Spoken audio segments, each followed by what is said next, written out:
Hey, it's Dalton with the Half-Ass Hunting Club, and today's project is hickory bark syrup. Now this is requested from people I've given it to before that ran out, so I'm making another batch. I've perfected a few things you might see in this video that you haven't seen in the other ones, but just to get started, the first step is to clean the bark. So this bark's already been cleaned. I think everybody can figure that part out. I used a brand new grill brush to brush off. This is an unclean piece of hickory bark. You can see it's got some green, and you know, some of them have some white and different parts like that in there. So you want to clean all that off and rinse it in warm water.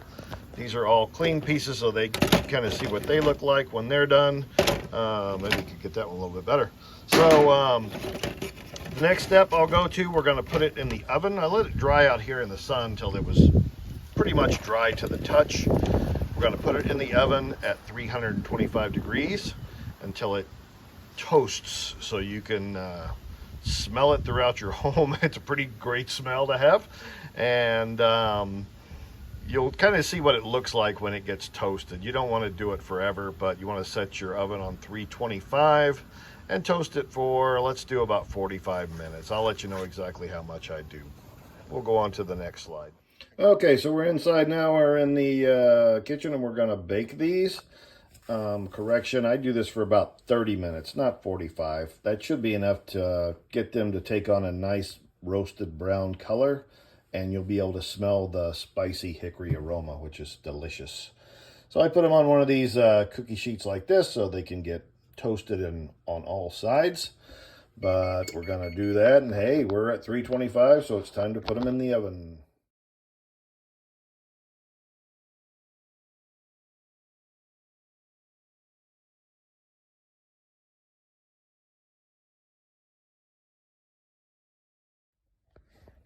I wish you guys could smell this because it smells delicious.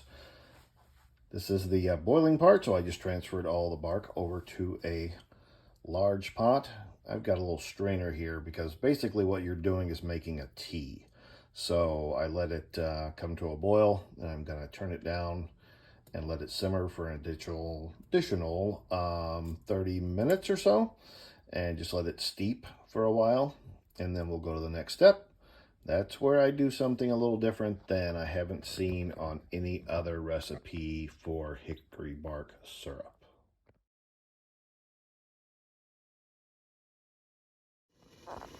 All right, this is the bonus tip. I have not seen anybody else do this in their YouTube videos with making this recipe, but in addition to this kind of syrup, we also make maple syrup. We make a lot of maple syrup in the wintertime.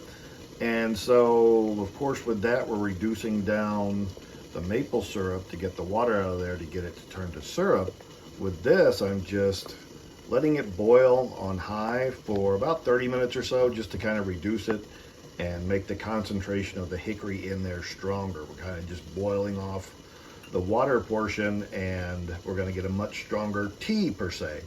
So when we go to add the other ingredients, we're starting off with more hickory flavor, and you'll really tell this, you'll really tell the difference in this with doing it and not doing it. So I suggest that you always reduce it down for a little bit. Of course, you don't want to boil everything away, but keep a watch on it and make sure you don't boil too much away, but about 30 minutes is perfect.